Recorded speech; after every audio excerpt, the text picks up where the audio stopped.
Hello, I welcome in this video tutorial. In this tutorial we will see the SDT for flow of control statements and SDT for iterative statements. So first of all, understand what is control flow statement and what is iterative statement. With control flow, such type of statements will allow you to alter the flow of execution, or it will allow you to expand the flow of execution, whereas the iterative statements are nothing but they allow you to iterate over the particular statement or block of statements again and again.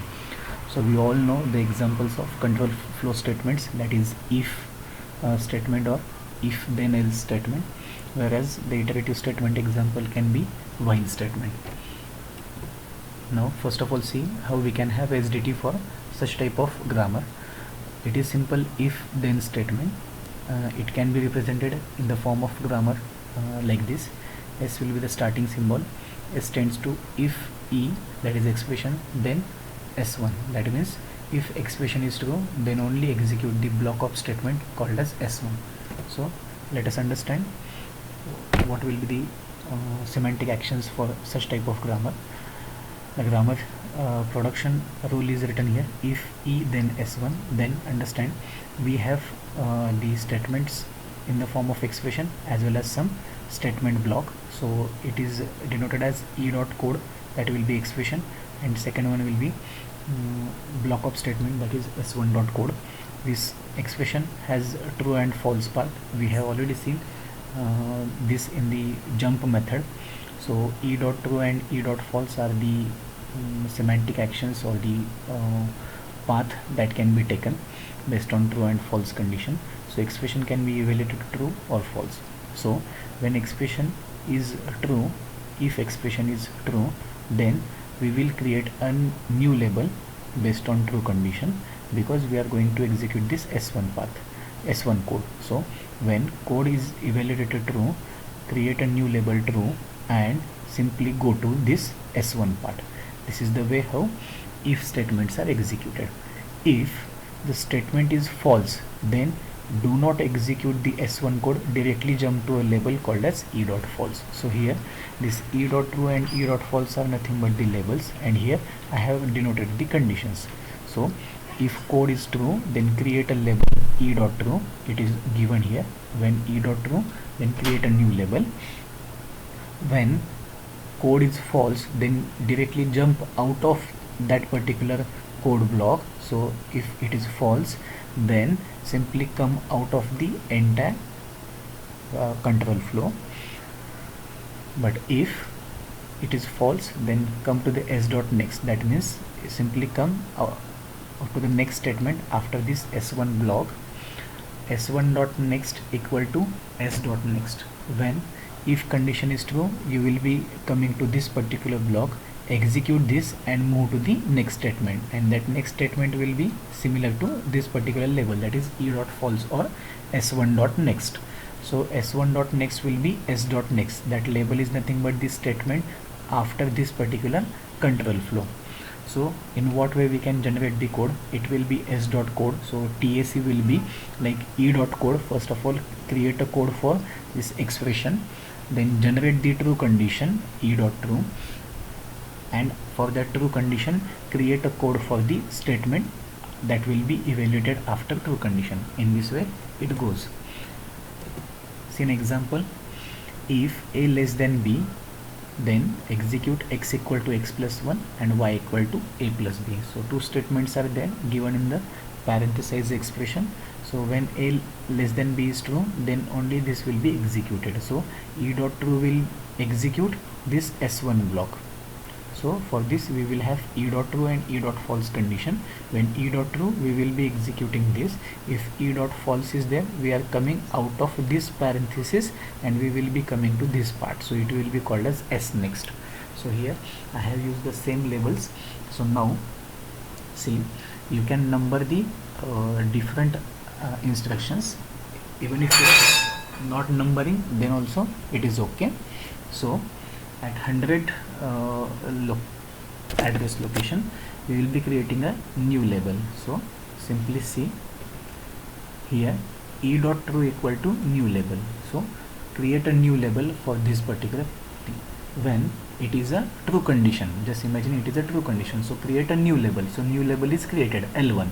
So at L1 what we are going to do, at L1 we are simply checking the condition, that is true condition, a less than b. If a less than b true, simply go to L2. That means if it is true, create a new label. So new label is created here, so go to L2.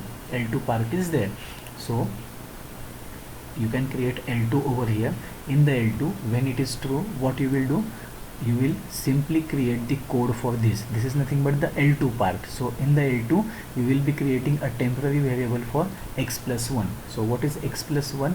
So x plus 1 will be temporary one, t1, and that t1 will be assigned to x. So in this way TAC will be created. I have shown here. So first temporary variable will be x plus 1 and that t1 is assigned to x. Similarly, for next expression, a plus b will be t2 and that t2 will be assigned to y. So t2 equal to a plus b and t2 is assigned to y. And simply when this if a less than b, we are going to true part. If not, we are simply going to false part, that is nothing but the next part. So next part will be nothing but the statement after this closing brace. So it will be called as S next label. So S next label is here.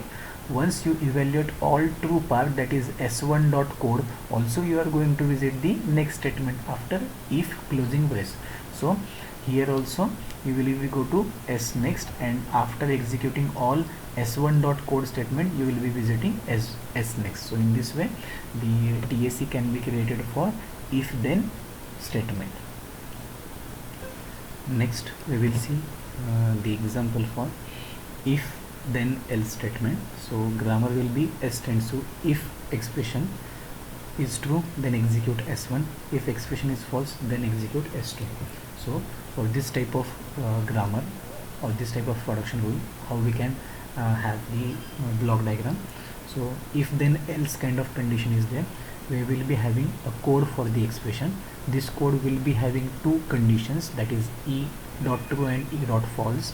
So when code is true, we have to execute the S1 part, and when this e dot code is false, we have to execute the S2 part. So I have shown S1 code and S2 code here.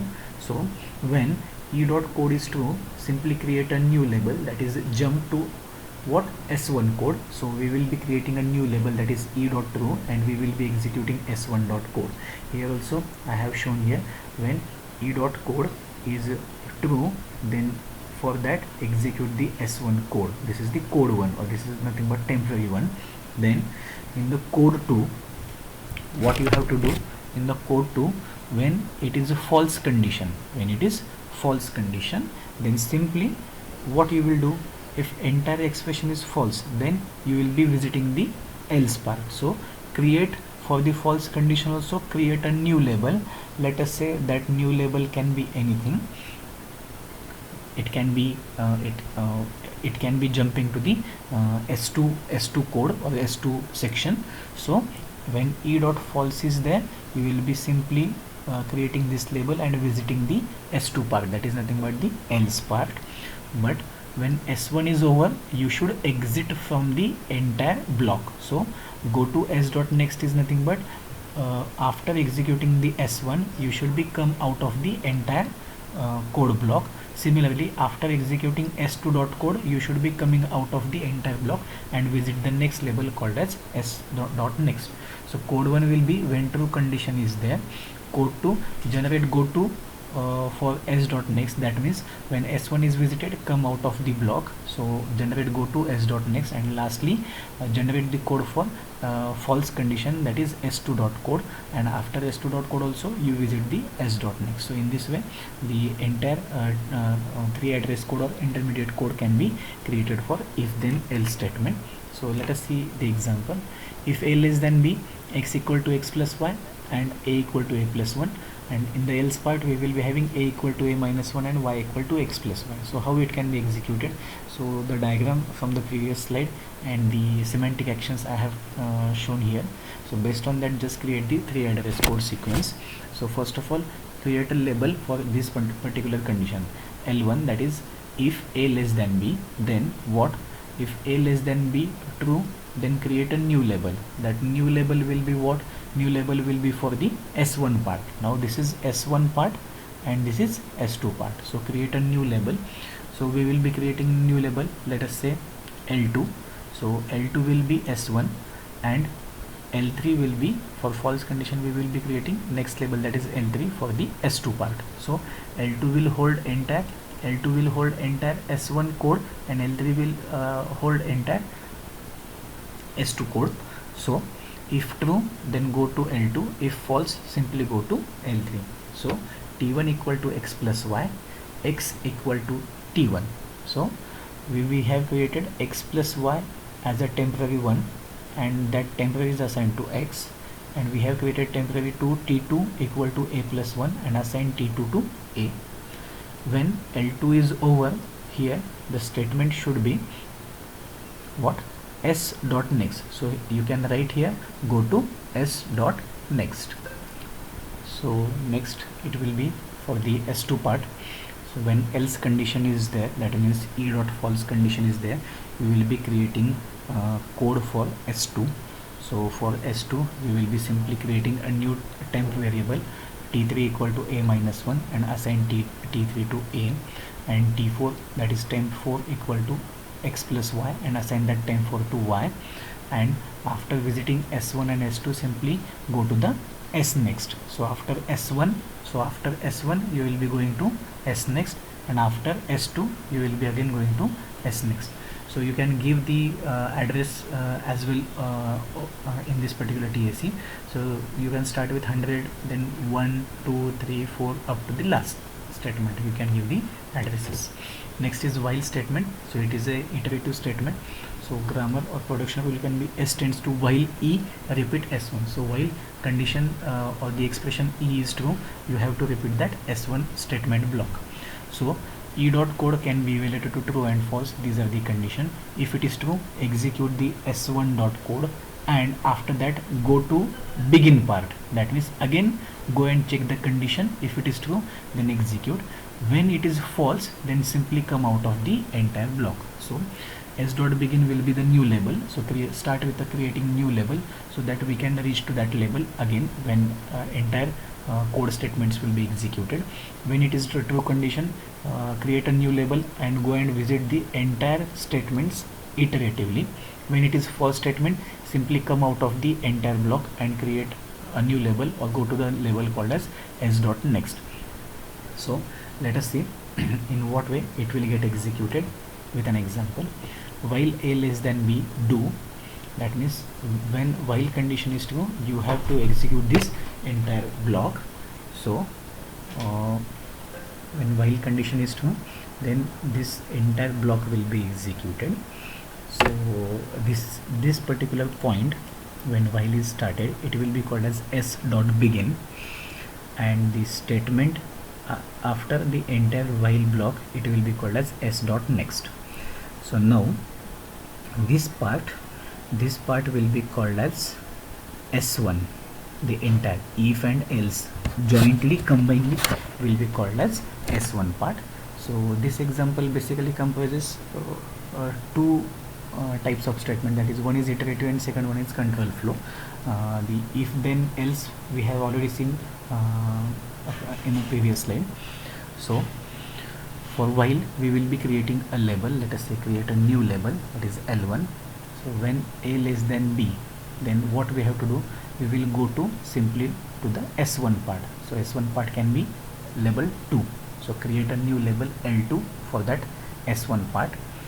If while a less than b is false, what we will do, simply we will go to the S dot next. So go to S next. But when it is true, then evaluate if and else. So L2. If c less than d, then we will be creating a new label and we will visit that label. That label will consist this expression. So if c less than d, we will go to the L3 and L3 will contain this expression and we will be creating some temporary over there. When this particular part is evaluated, what we will do, now we have executed if part. This is either or condition, either if will be executed or else will be executed. When entire if is executed, again we will go and check the condition. So we will visit the s begin or L1 label. We will visit s begin or L1 label. So simply when you have created T1 as y plus z and assign T1 to x, you will be visiting L1 part again, that is label 1. So go to L1. If c less than d is false, then we will be creating a new label and we will visit this particular else part. So visit the else part with go to L4. At L4 we will be creating a temp for y minus z and assign that temp to x. So create a temp for y minus z, assign temp to x, and now when this part is executed, this is skipped and this is executed, again go and visit the while condition, that means visit the L1 label again. So go to L1. Once this entire loop is completed and when condition is false, when a less than b is false, then simply go to s next. So it is s next level. In this way you can create the 3 address code for while statement. Here also you can give the addresses starting from any address location, let us say 102 up to s next. So this is about the having SDT and having semantic actions over the iterative and control flow statements. I will be sharing more examples based on all these 3 types of statements in the next tutorial. Thank you.